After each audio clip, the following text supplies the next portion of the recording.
এবার আন্দোলনে নামলেন অর্জুন পুরস্কার প্রাপ্ত টেবিল টেনিস তারকা মান্তু ঘোষ সহ বেশ কিছু স্বেচ্ছাসেবী সংস্থার তরফে আগামী 9 সেপ্টেম্বর ভোর 4:10 থেকে সকাল 6টা অবধি শিলিগুড়িতে প্রতিবাদ কর্মসূচি হাতে নেওয়া হলো। রাত দখলের পর এবার শিলিগুড়িতে হাসপিচকে ভোরের দখল নেবেন মান্তুরা। তারা জানান, প্রতিদিন ধর্ষণ হচ্ছে, বিচার চাই। তিলোত্তমার বিচার এখনো অধরা। ওই দিন সুপ্রিম কোর্টের শুনানি আছে। আমরা লাগাতার আন্দোলন চালিয়ে যাব। এই আন্দোলন আমরা 9 তারিখে ভেনাস মোড়ে করব এবং এরপরে এই আন্দোলন আমাদের বিভিন্ন পুলিশ স্টেশন, বিচার বিভাগীয় এবং যে সমস্ত জনবহুল এলাকা আছে সেখানে আমরা করব। আমরা বিভিন্ন রকম কর্মসূচি গ্রহণ করব এবং এই প্রতিবাদ আমাদের জারি থাকবে যতদিন না পর্যন্ত প্রকৃত দোষী শাস্তি পাচ্ছে এবং আমরা তার চরম শাস্তি চাই। আমরা আরো কিছু দাবি আমরা সামনে রাখছি, যেমন কলকাতা পুলিশের commissioner DC, central DC north সাউথের অবিলম্বে অপসারণ করতে হবে ওনাকে। ডাক্তার সুশান্ত রায়, ডাক্তার অভিক দে, ডাক্তার বিরূপাক্ষ বিশ্বাস সহ স্বাস্থ্য দপ্তরের দুর্নীতিতে যুক্ত ব্যক্তিদের গ্রেপ্তার করতে হবে এবং আর্চিকর ভাঙচুরের ঘটনার মূল মাথাদের আইনের আওতায় এনে শাস্তি দিতে হবে। সর্বোপরি আর্চিকর অপরাধে সিবিআইকে দ্রুত তদন্ত প্রক্রিয়া শেষ করে সর্বোচ্চ আদালতের দ্রুত বিচার প্রক্রিয়া সম্পন্ন করে দোষীদের সর্বোচ্চ শাস্তি দিতে হবে। আমরা তিলোত্তমার প্রতি অন্যায় প্রতিবাদের অঙ্গীকারবদ্ধ হচ্ছি এবং দীপ্ত অন্তঃকরণের শপথ গ্রহণ নিচ্ছি যে এই চূড়ান্ত বিচার পাবার লক্ষ্যে আমাদের এই লড়াই জারি থাকবে। এবং আজকে আমাদের এই একসাথে হওয়ার কারণই হলো আমরা কিন্তু শুধু এই লড়াইতে একা নই। আমরা চাইছি, আমরা আহ্বান করছি যে সমাজের প্রত্যেকটা স্তরের মানুষ আমাদের সাথে এই আন্দোলনে সামিল হন এবং এই লড়াইতে সামিল হয়ে আমাদের এই লড়াইকে সাফল্যমণ্ডিত করে তুলুন।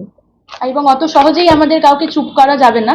এবং আরেকটি সোশ্যাল মিডিয়ায় আমি দেখেছিলাম যে মেয়েটির বাবা যখন মর্গে গেছিল তখন প্রশাসন ওনাকে বলেছিল টাকা দিয়ে ব্যাপারটা রফা দফা করতে। আমার ওই প্রশাসনের কাছে প্রশ্ন, আজকে যদি ওই প্রশাসনের কোনো কারোর একজনের মেয়ের সাথে এই ঘটনা ঘটে, তাকে যদি বলা হয় টাকা দিয়ে আপনার মুখ বন্ধ করতে হবে, তাহলে কি সে রাজি হবে? এটা কি ধরনের বর্বরতা? এরকম বর্বরতা কি আগে কোনোদিনও আমরা দেখেছি? বা হয়তো দেখেছি, হয়তো জানি না। এখন যেহেতু ব্যাপারটা এত বড় হয়ে গেছে, তাই জন্য আমাদের সবার সামনে চলে এসছে যে ভেতরে অ্যাকচুয়ালি কি ঘটে। এবং আমরা আজকে রাত দখল করছি, আমরা সবাই একত্রিতভাবে যাচ্ছি, তখনও তার মধ্যেও এরকম ধরনের সিচুয়েশন হচ্ছে যে আজকে ওই মাথাভাঙাতে যে ঘটনাটা ঘটলো, সেখানেও তো কোনো মহিলা বা কেউ সেফ নেই। আজকে যদি রাত্রি 2টোর সময় কোনো একজন মহিলা একা রাস্তা দিয়ে হেঁটে যায়, তাহলে কি সে সেফ? তা সবসময় কি তাহলে মহিলাদের একত্রিত হয়ে দলবদ্ধ হয়ে চলতে হবে? তাহলে আমরা কোন জগতে বাস করছি? আমরা কি আদৌ নিরাপদ? মহিলারা কি আদৌ নিরাপদ? এই প্রশ্নটা আগেও ছিল, এখনো আছে, জানি না ভবিষ্যতে থাকবে কিনা। কিন্তু সুনন্দদি যা বললো যে সবাইকে আমরা একসাথে আহ্বান করছি, সবাই মিলে একসাথে চলে এসে লড়াইটাকে চালিয়ে যেতে হবে। আমাদের অনেক রকম ভাবে মুখ বন্ধ করার চেষ্টা চলছে, আমরা খবরে দেখেছি, বিভিন্ন জায়গায় দেখছি। যত মুখ বন্ধ করবে হচ্ছে। আজকে মেডিকেল কলেজে যেই ঘটনা ঘটেছে, যেই ঘটনা আমাদের সামনে এসছে, এই আন্দোলন না হলে কি সেটা বেরিয়ে আসতো? কোনোদিনও আসতো না। এরকম আরো প্রচুর ঘটনা আছে যেটা আমরা যদি চাই সমাজ সংস্কার করতে, হয়তো আমরা আস্তে আস্তে জানতে পারবো। তার জন্য জোরদার আন্দোলনের দরকার এবং আমরা সেই আন্দোলনই করতে চলেছি এবং করব যতদিন না পর্যন্ত দোষী শাস্তি পায়। গণতন্ত্র কার চলছে? আমরা যেহেতু গণতন্ত্র থেকে বাস করি, আমরা ছোটবেলা থেকে পড়ে এসেছি গণতন্ত্রই আমাদের মূল লক্ষ্য। কিন্তু আপনিও জানেন তো একনায়কতন্ত্র কার চলছে। আপনিও সবাই জানে একনায়কতন্ত্র কার চলছে।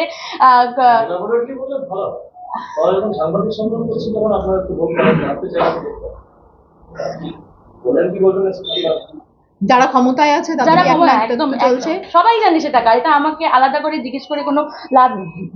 আজকে এই যেটা ছাত্র আন্দোলন বা যে তার আমরা যেটা আমাদের মূল ইস্যু ছিল যে তিলোত্তমার আমরা বিচার চাইছিলাম, কিন্তু তার থেকে সেটাকে ঘাটতে গিয়ে তো আরো অনেক কিছু বেরিয়ে আসছে কিনা। এবং এই আন্দোলন আমি তো চাইবো যে চলুক। আমাদের সমাজে যত দুর্নীতি আছে, যত জায়গায় করাপশন আছে, সবকিছু বেরিয়ে আসুক। আমরা তো একটা পরিষ্কার সমাজ চাই, আমরা একটা সুরক্ষিত সমাজ চাই, যেখানে আমার ভবিষ্যৎ প্রজন্ম, আমার মা বোনেরা যাতে সুরক্ষিতভাবে রাস্তায় চলতে পারে। দেখলাম 13 জন এরকম যারা প্রতিবাদ করছেন তাদের বাথরুমের অভিযোগে আটকে রাখা হয়েছে, অভিযোগ সেক্ষেত্রে আপনারাও তো রাস্তায় দাঁড়িয়ে আন্দোলন করছেন, সেক্ষেত্রে আপনাদের সাথে কি এরকম কোনো ঘটনা ঘটেছে বা কোনো না। থ্রেট এসছে বা কিছু হয়েছে? না, এখনো পর্যন্ত আমাদের সাথে এরকম ঘটেনি, কিন্তু ঘটতে কতক্ষণ?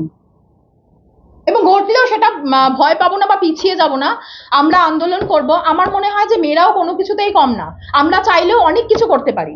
তার জন্য সংগঠিত হওয়ার দরকার, এবং সবচাইতে বড় কথা তার জন্য ভেতরের জোরটা থাকা দরকার, তাই না? প্রার্থনা এবং শপথ বাক্য পাঠ, মানে এতক্ষণ যেটা বললেন সেটাই সেদিনই শপথ বাক্য পাঠ হবে, না শপথ বাক্য আলাদা কোনো? সেদিন আমরা শপথ বাক্য পাঠ করব যে আমরা এই লড়াইটা জারি রাখছি। যে লড়াই তো চলছে, এখনো চলছে, আমাদের তো এখনো চলছে, আমরা ডেইলি বের হই রাতে, আমাদের চলছে, কিন্তু আমরা সেদিন আমরা শপথ বাক্য পাঠ করব এবং আমরা আমাদের আন্দোলনকে আরো জোরদার করতে চলেছি। আমরা থামবো না, আমাদের কোনো কিছুতে থামানো যাবে না, আমরা সবাই আরো বড় আন্দোলনে সামিল হতে চলেছি, সেটারই শপথ বাক্য। এই যে মঙ্গল প্রার্থনা বা শপথ বাক্য পাঠ, এটা কি শুধু শিলিগুড়ি কেন্দ্রিক হবে নাকি এটা বাংলার অন্য? দেখুন, আমরা তো চাইবো সারা বাংলায় ছড়িয়ে পড়ুক।